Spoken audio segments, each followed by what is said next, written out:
say we live in a man's world, which I do not argue, but I mean, how do we come into the world without women? And so that's why we're not fighting it. We're saying that, okay, let's live in the man's world with a woman's opinion. You're welcome to the dish right here on MX24. My name is Miriam Mensah. I'm smiling because I am even tired of saying this. Now, the conversations that go on before the cameras go live, they are fascinating. But we can't have it with you, right? But when you're here, you even get a better dose of the conversation. You're welcome to the dish. It's an exciting one. I want to say big thank you to Telecel and, of course, to the GC brand for holding us down. The GC brand says that your family, right, they deserve to be taken care of, from the children to the husband to mommy who comes home to take care of everyone. Your skin needs to be skinning, be speaking, taken care of, okay? You have to be baby girl even when you're, the one taking care of everyone. So I'm going to start from the mother, from your head to your toe. The GC brand has got something from you, from BO16 to princess to the body mist. I always tell you that don't go about smelling like an evil spirit. It's not fair to all the people around you. So make sure you're taken care of. And to daddy, Style Up says that, listen, you deserve to be styled up, not styled down. So you have to be styled up. So we style daddy, from the scents to the skin. Your skin will be skin, and speaking volumes of you being taken care of. The GC brand has got you covered. Now to the babies. Baby boy, baby girl. For the girls, we got the pink package for you. Packaged nicely to get the child excited to be taken care of. And the blue for the baby boys as well. So grab you a GC brand product today and thank me later. Telecel is saying that, listen, that money you're working very hard for deserves the safest home. Like, do you know how painful it is to have your money on those other networks that you wake up in the morning, the money has vanished. It's for the vanish. We don't like that. So Telecel is protecting your money for you. So dial *110# or download the Telecel Play app today and keep your money secured for safe transaction. Just send the keke. No charges even on top of it. Listen, Telecel is producing, soft life. Don't stress. Put your money in the account and go and sleep. You're protected. That's what they're offering. So make sure you grab you a Telecel SIM today if you do not have one, and jump onto that very exclusive one for you. Now, today or this evening, my guest is one that you have celebrated. You have dreamt of she planning that event for you, but you can't just hire someone to handle your event when you haven't met them, right? But this woman, you will employ her. You will get her to handle it for you because her work speaks for itself. Well, Debra-Jane Nelson, we want to call her Madame for the day, is an award-winning creative entrepreneur, educator, and social impact advocate whose work has shaped Ghana's modern event production industry. She is the founder and managing director of Think Mahogany. Yes, that's who we're talking to this evening. A premier event production company she established in March 2010 with over 1,000 events executed across Ghana, and intentionally she is celebrated for her precision, excellence, creativity, and ability to design timeless memory experience. She's going to do my wedding. I'm telling you, she'll do my wedding. I'm telling you, people. Her work spans public political outreach events, corporate conferences, charity fundraisers, private ceremonies, wedding, and high-profile state functions.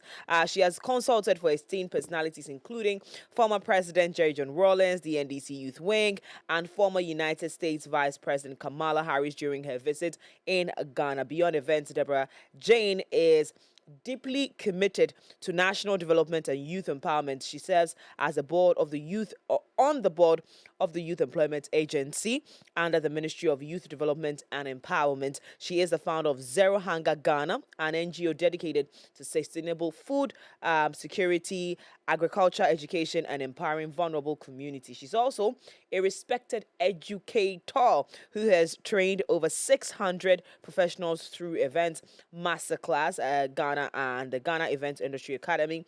As a speaker and mentor, she continues to influence entrepreneurship, creativity, and leadership conversations across Africa. Her remarkable journey is rooted in service, impact, and transformation, inspiring many to pursue excellence and purpose in their creative fields. Ladies and gentlemen, this is who I am sitting with. Imagine. Today, this conversation is going to take a whole new turn. Well, good evening again. Welcome to The Dish. If you have never watched this show before, this is your first time. Now, let me take you through the room, okay? Stay with me as we navigate this room. The Dish is a show that celebrates women, their journeys, and the incredible impact they make in their communities. And I just introduced to you my guest. Each week, we bring you inspiring conversations with bold women shaping industries, leading change, and transforming lives. This season, our theme is Women Who Give.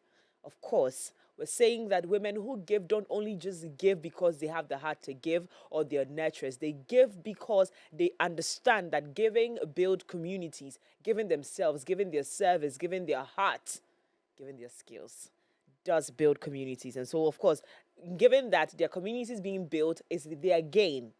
So we women, we're really just selfless, we just keep giving. But what we get in return is communities being built, leaders being built, political parties standing their grounds because women are in there. And so indeed, that transformation is our gain. And so, ladies and gentlemen, with a round of applause, rolling on the floor, shouting, all the community people coming together, Debra-Jane is my guest. Good evening. How are you doing? Very well, thank you. Oh, you look amazing. How old are you? 16? I wish. I'm somebody that I never shy away of announcing. Announce your age. I'm 44. You are lying. That's true. You know I'm not exaggerating this, right? You are lying. You're lying. 44. And what month was that? January. January. I'm an Aquarian. January 26th. Wow. Happy belated birthday. Thank you. I celebrate every day like it's my birthday. So Isn't it? Oh, yeah. You deserve to. To wake up in the morning. It's a blessing. We must celebrate it. Indeed. I just read your profile and it's many things you're doing. Let's start from Think Mahogany.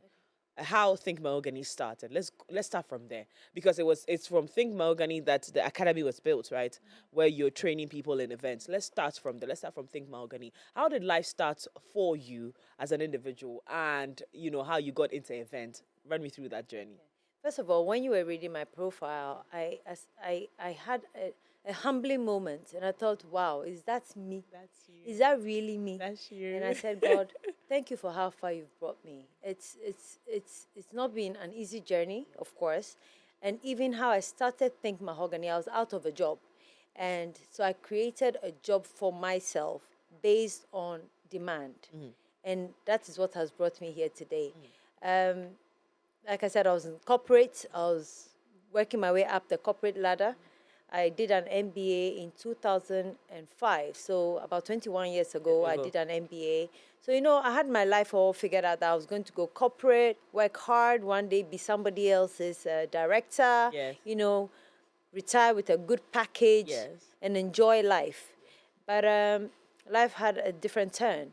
And so I found myself out of a job, and I just listened to a voice that said, start something. So events, I'm self-taught. Every structure I have put in place and implemented into others to run their own event companies were all self-taught. So I think God just wanted to use me as an instrument in the event industry. And it's been a remarkable journey. So I was out of a job. I was helping a friend with an event, just helping. And it turned out so well. And a lot of people at the event kept asking for my contact details. And at that time, we didn't have Instagram. Yeah. That time we had not High Five, Facebook. Yes. We had moved from High Five to Facebook. Yes. Yeah. So after the event, I posted photos. And, for me, I would say the luck for me then, or the blessing for me then was I was at the age where a lot of my peers were the ones getting married. Yeah. So it was perfect timing. Yes. I posted the first event. People said, oh, did you do that? Did you do that? Yes, yes, yes. And then that's how I started doing events officially. And I leverage on that. So at my age now, you would find that I'm not doing a lot of weddings because people my age are not getting married. Yeah. but I'm doing more of celebrating of 70th birthday for people's parents, helping with their funerals. So I'm more in that era. I'm more in the corporate era, significant birthdays, and then I do a lot of children's parties as well, because the people who I wedded off 10 years ago and all that, bringing their children now. yeah, for their, and I'm a big kid at heart. I'll tell you that. So I love that. oh yeah, I'm a big kid at heart. So I watch cartoons. So let's go. Yeah, I'm an forever. anime. I'm an anime lady. Yeah, forever. Yeah, We're not trying to grow. Baby girl forever. Look, I love Baby Boss and all those things. Like, come on. My brother is an animator. He's worked for Disney and all of that. He was a storyboarder for 101 Dalmatians. So animation is something that, we watch at home. Yeah. So I'm very versatile in my skills. And that, again, has helped me a lot. So it was a matter of taking advantage of an opportunity at that time. And I'm still doing that.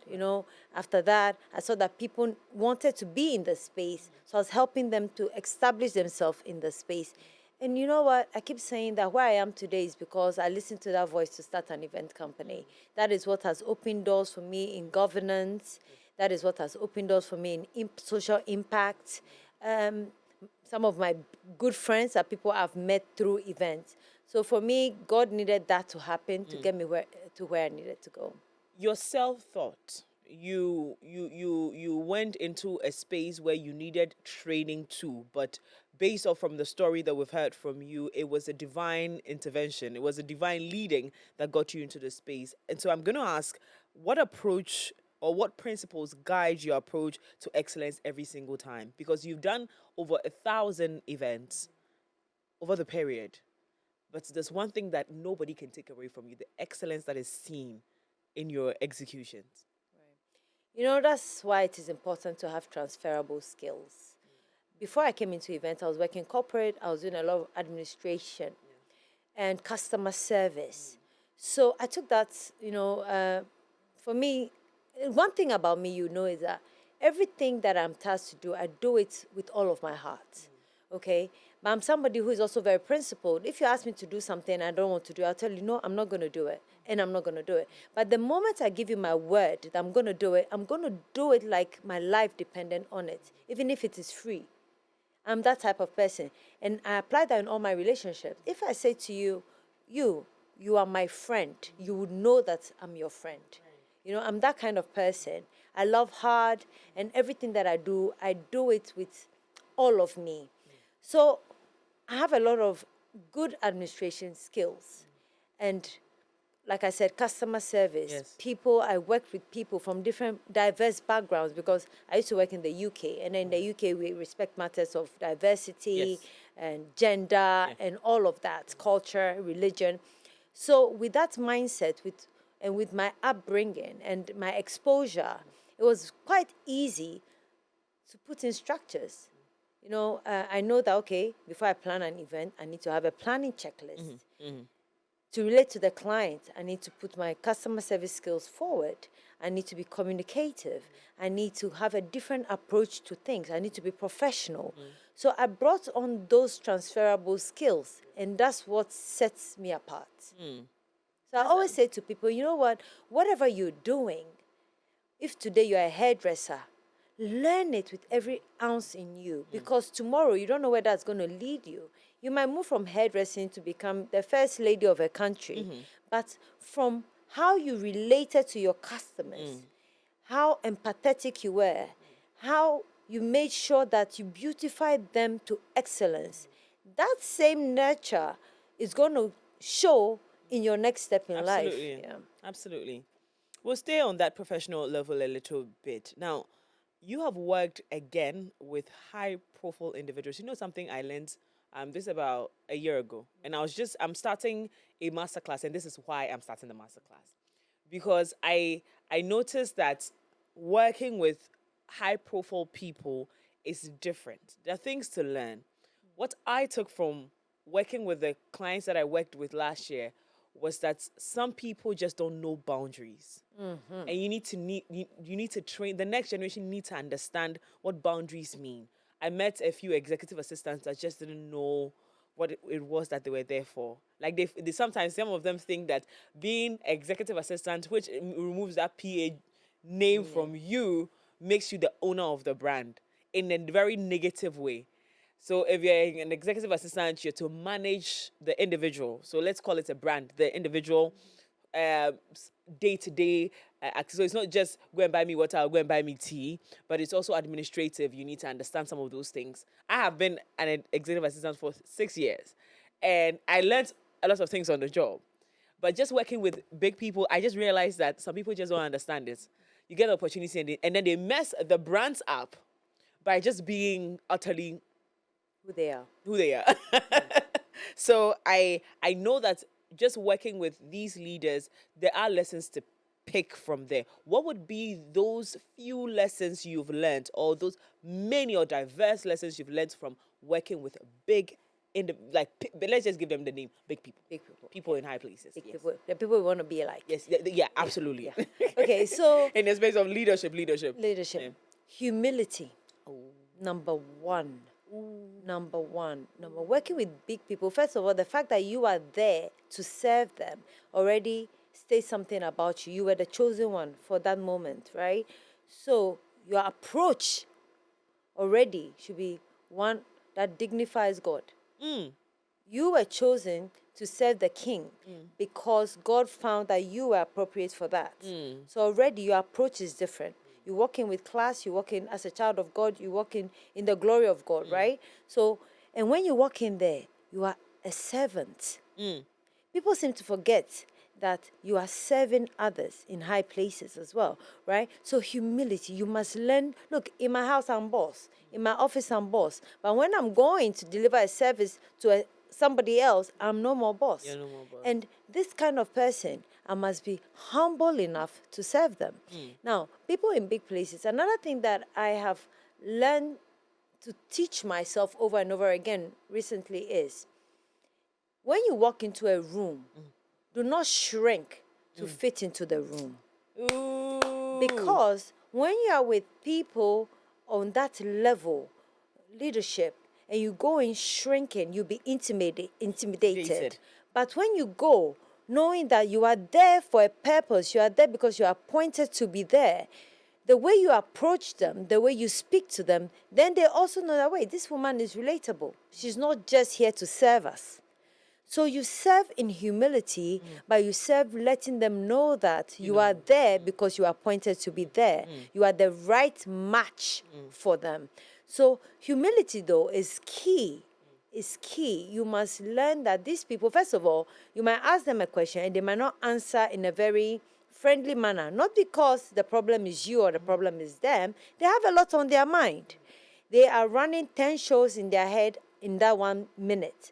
So learning to be humble is not shrinking yourself, but knowing that these are people with a lot on their mind. These are people with that question you're asking them at that very moment is not Their priority. their priority at that very moment. So however they respond to you, don't take it personal, but just make sure that you're getting the job done. And they should leave that room knowing that, wow, that was a good show because you were there. So for me, humility, number one. Emotional intelligence, number two. Oh yeah, you have to have emotional intelligence. When they shrug you off, don't take it personal. Yeah. And know when to ask questions, know when to approach them, know when to ask for a selfie, know when to give them like boundaries. Your space. You know exactly. You know when to speak. You know when to address them. You know when to ask them if they want water. Some people just want to seem busy. Some people just want to be recognized. No. So you need to have a lot of emotional intelligence. So for me, leadership, and then also every leadership opportunity to serve is also an opportunity to learn. I am only becoming a better leader because I'm learning through the experience of being a leader. So learning, continuous learning, humility, attention to detail as well. Attention to detail. People in high places don't want to repeat themselves. So don't let them repeat themselves. Yeah, I mean, for instance, me, if I tell you something once, I'm hoping that You heard it. you heard it and we're not going to repeat it. And that's what that's one of my biggest challenges, to be honest. So if you ask me how it is working with the youth and being a trainer, impacting life, I'll tell you one thing, that the repetitiveness and the youth not being open to learn. They want fast results, but it doesn't happen like that because social media has influenced people to think like that. But anyway, but we'll move to that. But for me, Yeah. yes. So being in a room um, with leaders, for me, humility, attention to detail, professionalism. What else did I mention? I think, yeah. Yeah. So, yeah.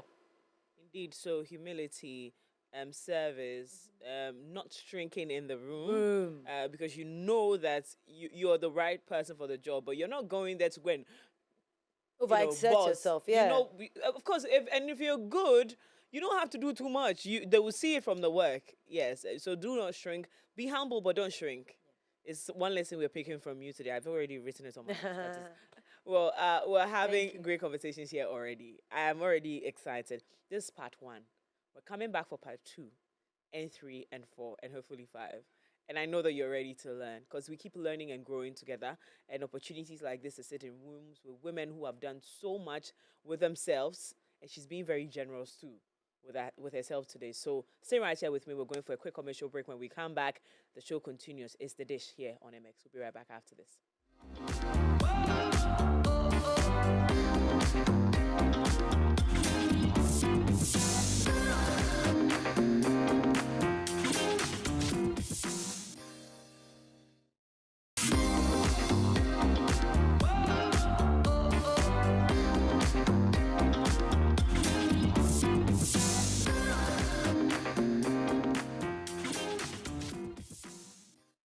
Well, you're welcome back from that break. This is still The Dish on MX24. I'm super excited to be back. We're still having great conversations right here in the studio. So if you're just joining in, you made the right choice, okay? Well, I want to say big thank you to the GC brand. But this time, let's talk about baby boy and baby girl.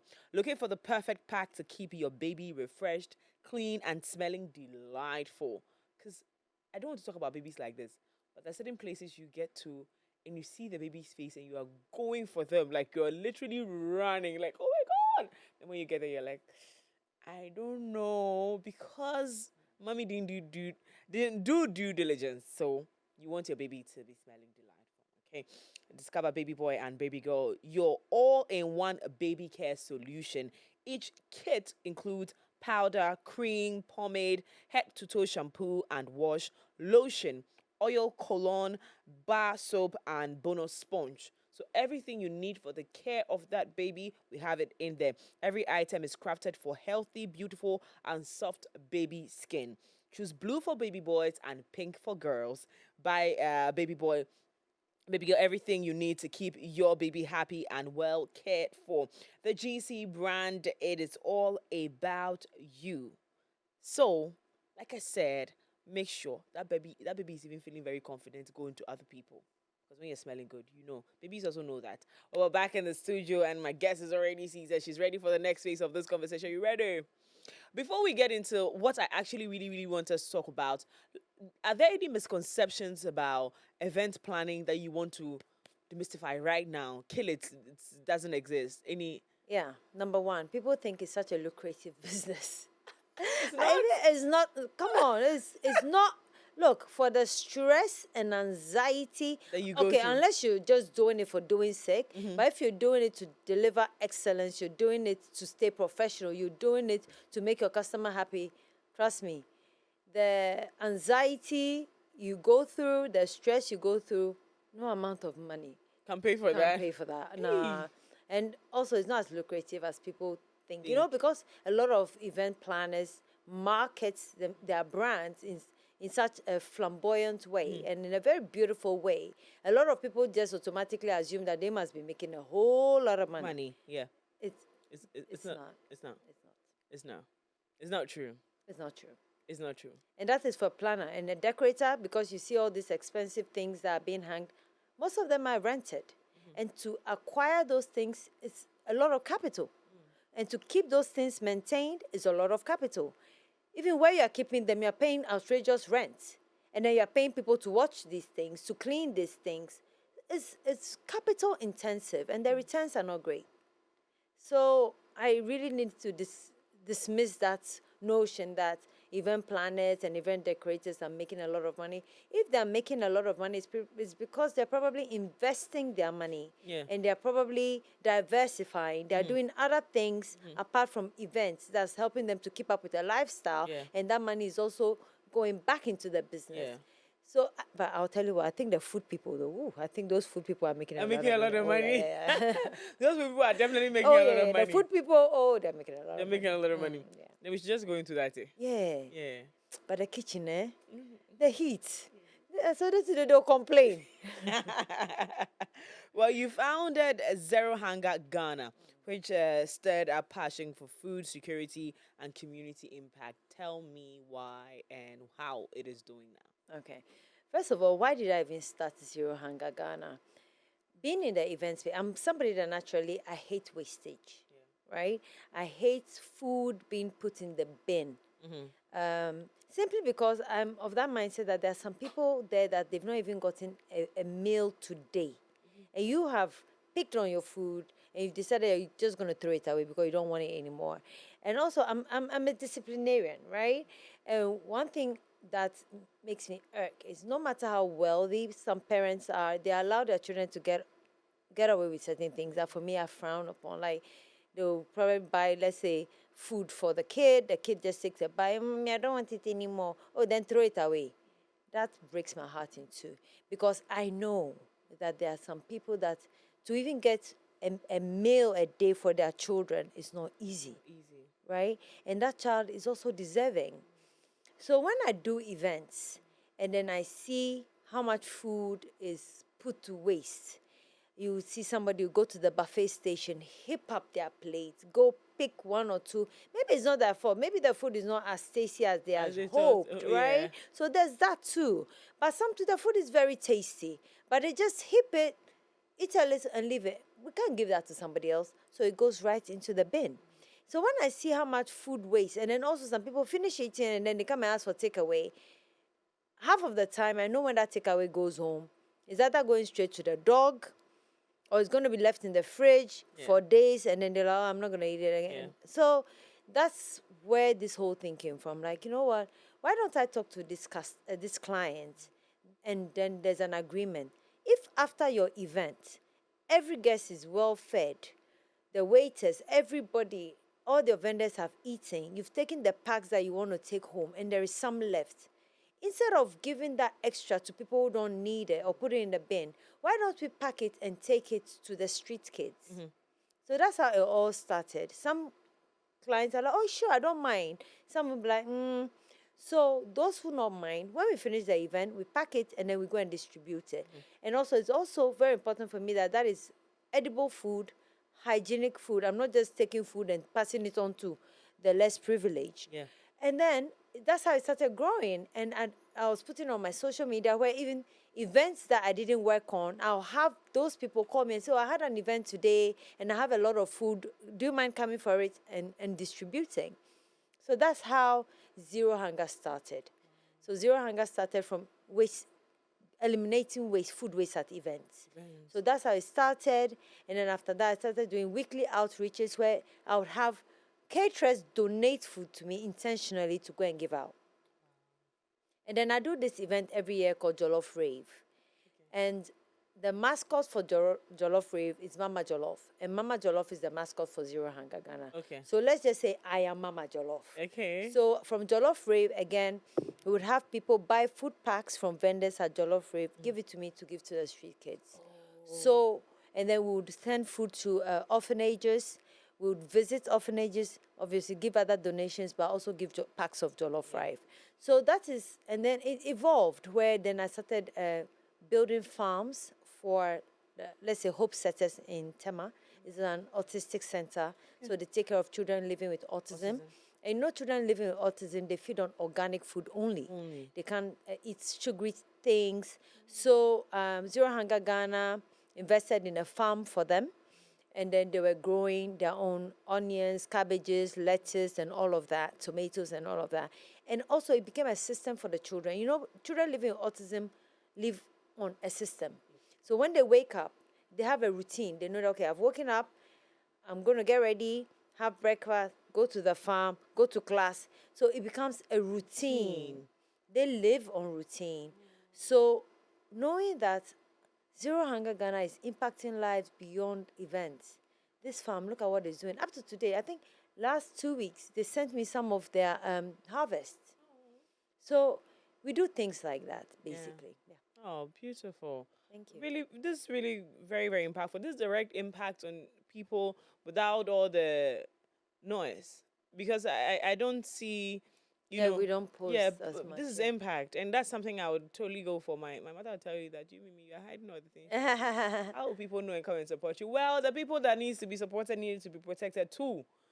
So well Yeah. done. Well done. Thank you. I want to be like you when I go. Now, you serve on the board of the Youth Employment Agency. What reforms or initiatives excite you the most? First of all, I always have to say I thank His Excellency President John Dramani Mahama for giving the youth opportunity. So if you see in this government, there's a lot of youth in CEO positions, a lot of youth in boards.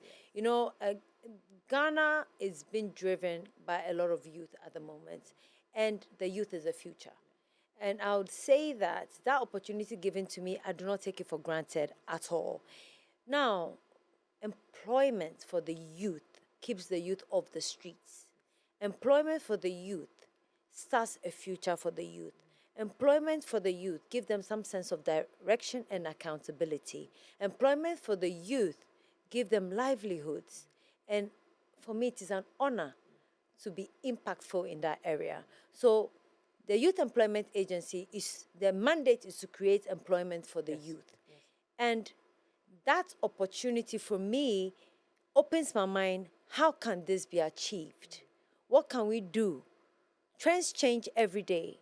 Expectations change every day. What the youth of today are expecting, trust me, is different from what the youth of yesterday were expecting. True. The Gen Z's mindset to life is different. Their expectations are higher. Do they want to do mundane jobs? No.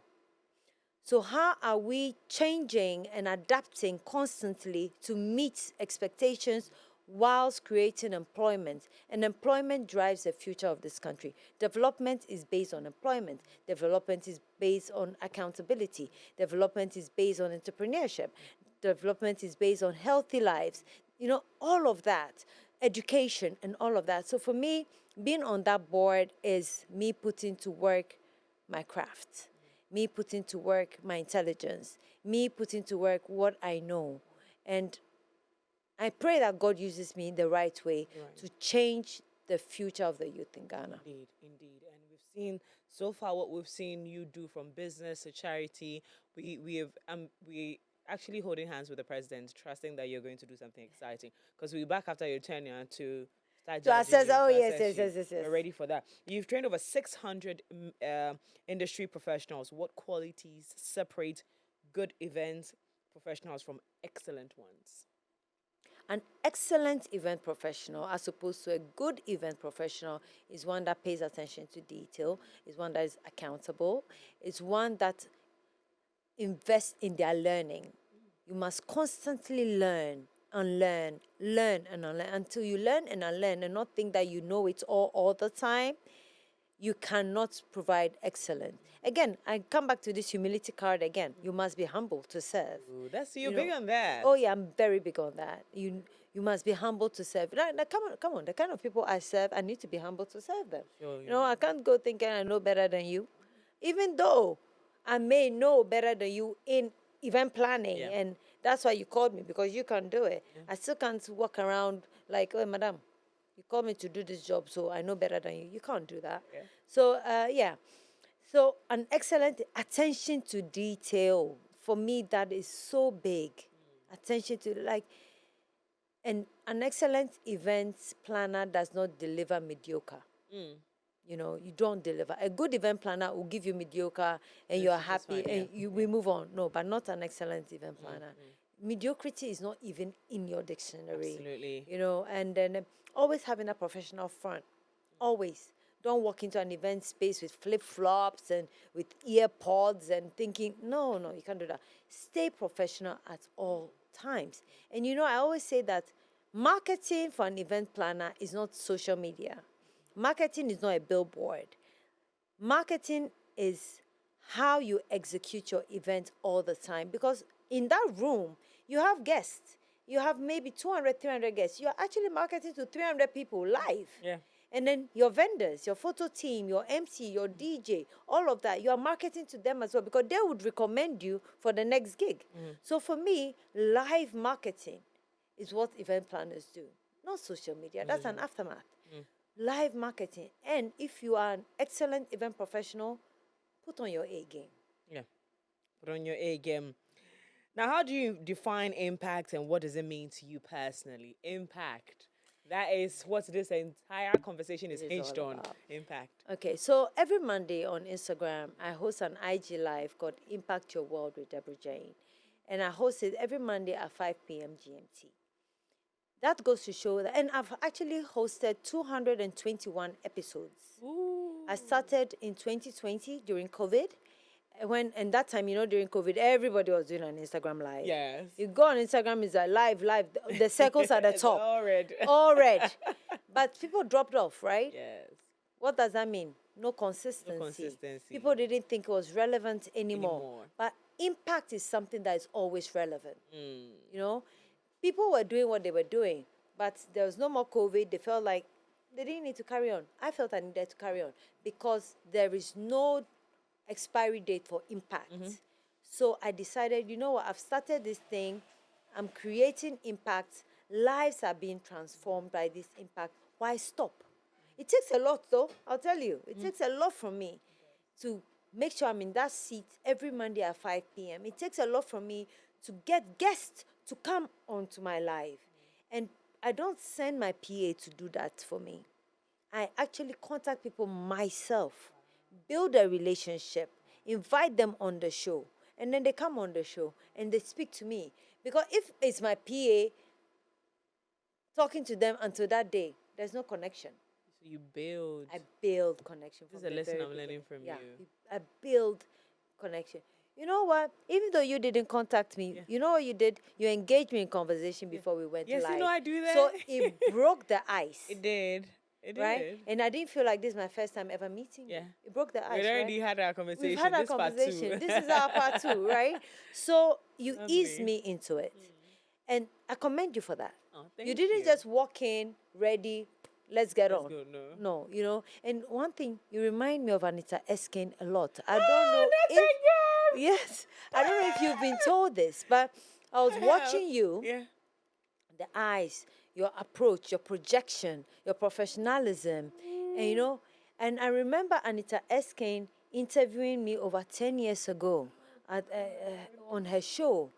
I've actually done 3 interviews with Anita Eskin back in the day, over a decade ago. And look at Anita Eskin today. So I'll tell you something. Stay consistent, keep learning, keep building on yourself, and one day you would be that Anita Eskin. I promise you that. I love Anita any day. Yeah. So over here at MX, they call me Anita Eskin. You see? My producer is all the time excited to call. Like, he finds joy in calling me Anita Eskin. Yes. So you see, Anita Eskin. so I see it too, and I'm a total stranger. I've never watched your show. Sorry, the dish. I'm going to be watching you now. Now I'm going to be watching, so follow you. You call me, Mimi, this interview was not... Yeah, it wasn't you didn't the one. Come on, you okay, didn't so do you it. can do better with this. That's what I need. Yeah. Oh, come on. I'll do it for you. Please, Don't thank worry. you. No, I'll do it for you. But yeah, so for me, there's no expiry to impact. So that is why I dedicate every Monday to having other people come on the show, different backgrounds, entertainment, governance, politics, creativity, all of that, entrepreneurship, religion, culture. People from diverse backgrounds come and talk on the show to impact lives. And so for me, as you can see, impact is a big thing. It's a big thing. And the kind of people I've had Stoneboy on there, I've had Chief of Staff on there. Oh, no. Honorable Yelita has been on there. Honorable Sam George has been on there. Honorable George Opari-Addo has been on there. I've had a lot of people, and not just Ghanaians, South Africans, American, Europeans, Nigerians. So diverse, Congolese, diverse backgrounds have come to impact people. So for me, Impact is a big deal. It's a big deal for I don't you. want to leave this world empty. I don't want to leave this world. Nobody would, look, when we go to funerals, the minute we walk away, we are almost forgetting the person. That's the reality of life. But I don't want I don't want to leave this world and nobody ever remembered anything about me. Each and every person I've taught I have taught any event planning skill or any event decor coordination skill, and are running event companies. One day, in their conscience, they'll remember me. Everybody that I've impacted with Mama Jollof for Zero Hunger Ghana, one day in their conscience, they'll remember me. So for me, impact, and even the people who watch us on IG Live every Monday. Yeah, just learning from you. Just learning one word and one drop in their spirit could change things around. So for me, impact is a big deal. Impact is indeed a big deal. She lives that. And so, listen, I have been impacted this evening. I am about to. Relax. We'll finish this interview in peace, okay? Well, before we go on a quick commercial break, your money deserves the safest home. With Telesol Cash, you're protected every step of the way, no risk, no worries, just peace of mind. Dial *110# or download the Telesol Play app now. Telesol Cash, the safer choice. We're moving straight to a quick commercial break. When we come back, Debra-Jane is sitting here. She is impacting. We'll be right back after this.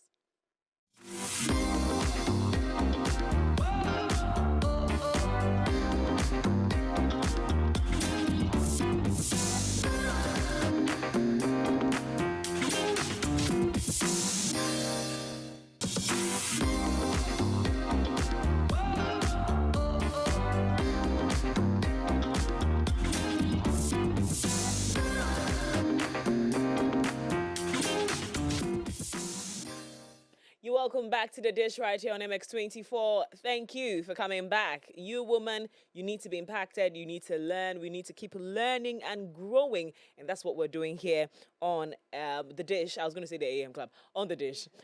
You're welcome back. My guest is just doing what Jay-Z would say, the most. She has taken over the show. I am excited. Every time I meet women who are ready to teach, you can tell from whatever it is that they're saying, they're not holding back. They're just going in and in and in because they know that these conversations don't just end here. They keep impacting other lives. And you heard her earlier saying that impact is everything for her. Now, what mindset, before I get into my question because I'm too excited, you're welcome back. Thank you. What mindset should young African entrepreneurs adopt to compete globally? Entrepreneurship is not limited to the space you're operating in. Always look beyond the borders. Why did I work with the U.S. White House? You did? Yes, I did. So I did an event when Kamala Harris, the former Vice President of the United States of America, came to Ghana to give her speech at the Black Star Square.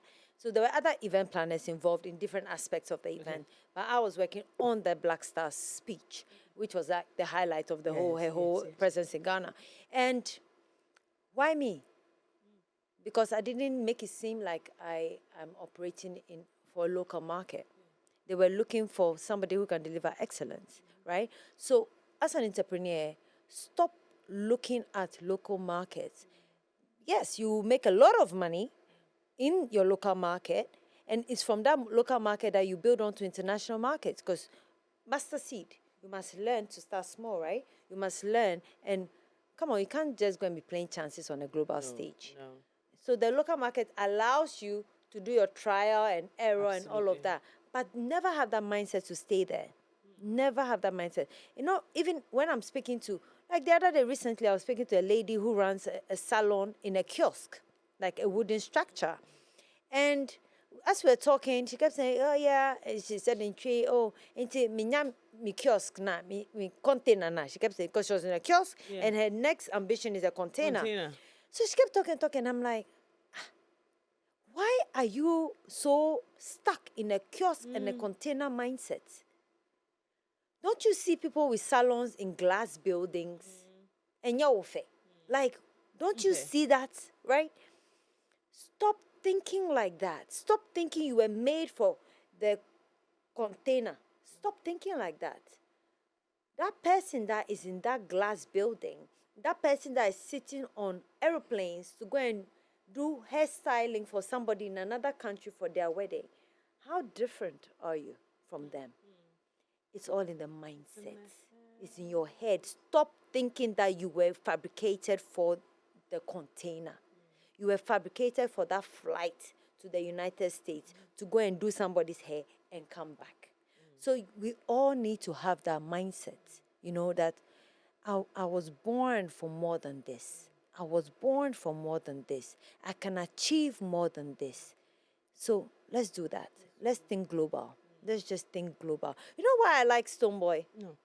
I'm his number one fan. Hey! Apart from the fact that I got to do Stonebwoy's engagements and wedding and his children's parties, and I'm now like a family member. Stonebwoy thinks global at all times.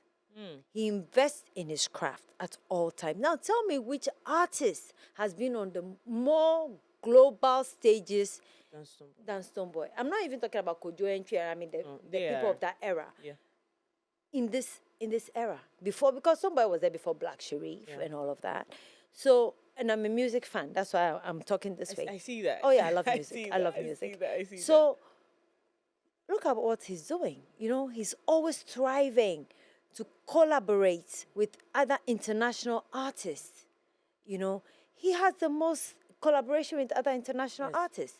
He works on his craft, to be appealing to global audiences.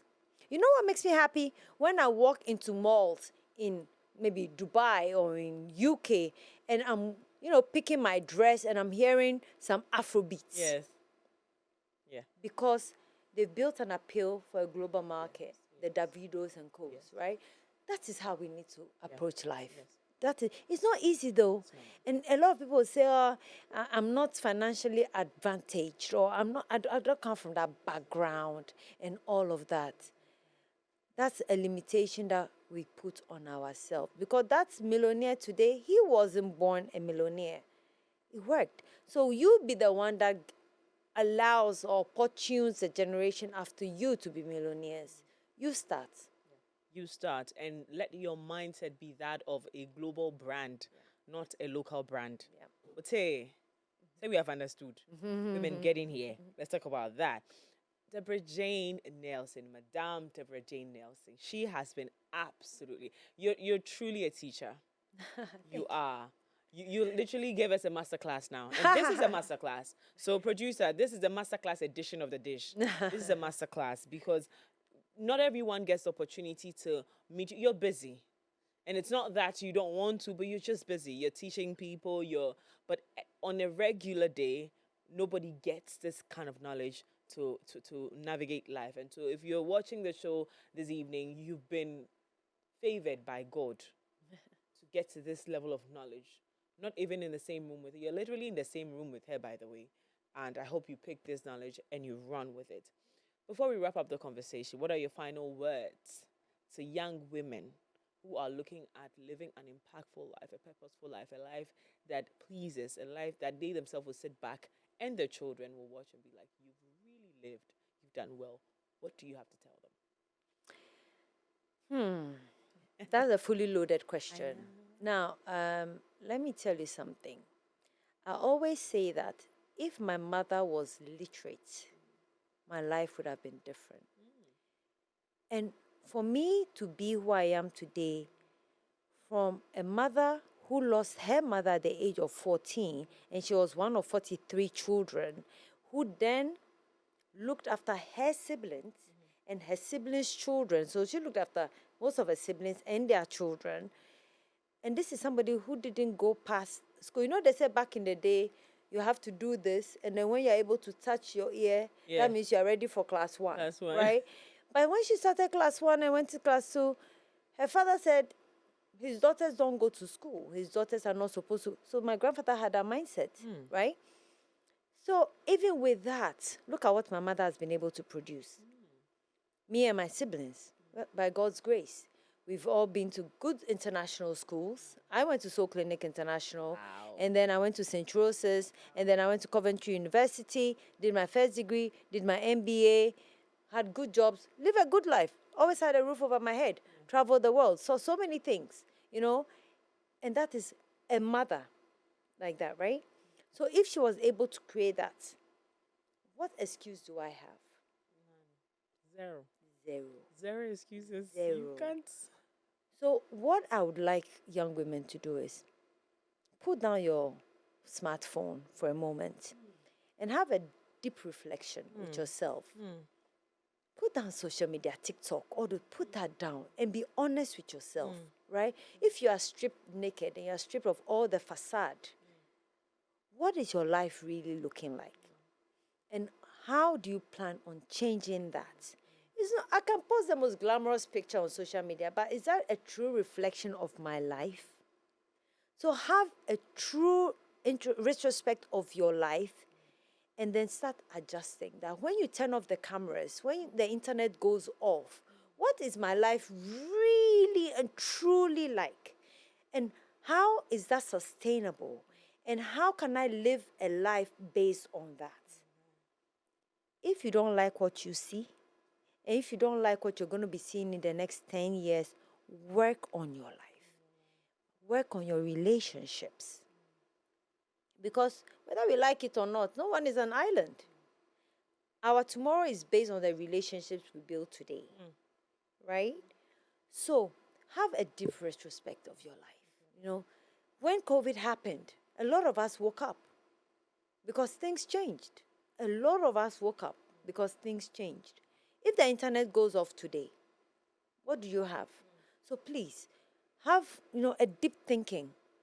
Invest in your learning. Take on courses. Learn to work with your hands. Learn, a lot of people now don't want to learn to work with their hands. Learn to work with your hands and then build on yourself. Build on yourself. So that the generations after you will also remember, hey, my grandmother is the one who did this for us. My mother is the one who did this for us. Don't let it end with you. Don't let it Let end. generations remember you. There's this what's it called? There's this these AI movies that are on social media now. Yeah. There's one that is trending now, and I think the full movie is on YouTube, but there's a part of it that is trending on that I saw on Facebook, and it was about generational baggages, and the middle girl said that it ends with me, so she quashed it and made sure her children and their children just broke free. Some of these things are a responsibility of a woman. Unfortunately, we sometimes, fortunately for us, we get to hold that torchlight for many. And that's what she's teaching us today. Look into yourself. And let it end with you. Let it end with you. Let the struggle, no matter how small it is that you see in your family, let it end with you. Be the fixer. Because it's actually, it pays. And that journey of yours will start with you sitting with yourself and telling yourself the truth. Yeah. Thank you. You're most welcome. Madam Debra-Jane Nelson. Thank you You so have much. been absolutely phenomenal. Oh. You almost got me crying, but I said, no, I have a cutest makeup on. I cannot mess this makeup off. That's humbling. Thank you. Thank you so much. And I hope you invite me back on your show. Oh, one you're day. coming back. Oh. This time we're coming to you at work. The producer, the next one, we're going with her. Thank you so much. We appreciate you for coming. You have such a busy schedule. You made time for us. Thank you. Thank you. And we're looking forward to all the incredible things you're going to be doing. We're always here behind your back rooting for you. Thank you. Thank you too. Thank you. Thank you. Now to you out there, I keep telling you, we're learning and growing together, and you are not going to be left behind. Today, we've learned to be in that place of reflection, introspection, and making sure that we're doing or we're being the best version of ourselves. And so do make sure that you're not going to miss out on this opportunity to become the best version of yourself. Have a wonderful evening, and we're back again with exciting things. Connect with us on all social media platforms. It's MX24GH. My name is Miriam Mensah. Have a wonderful evening.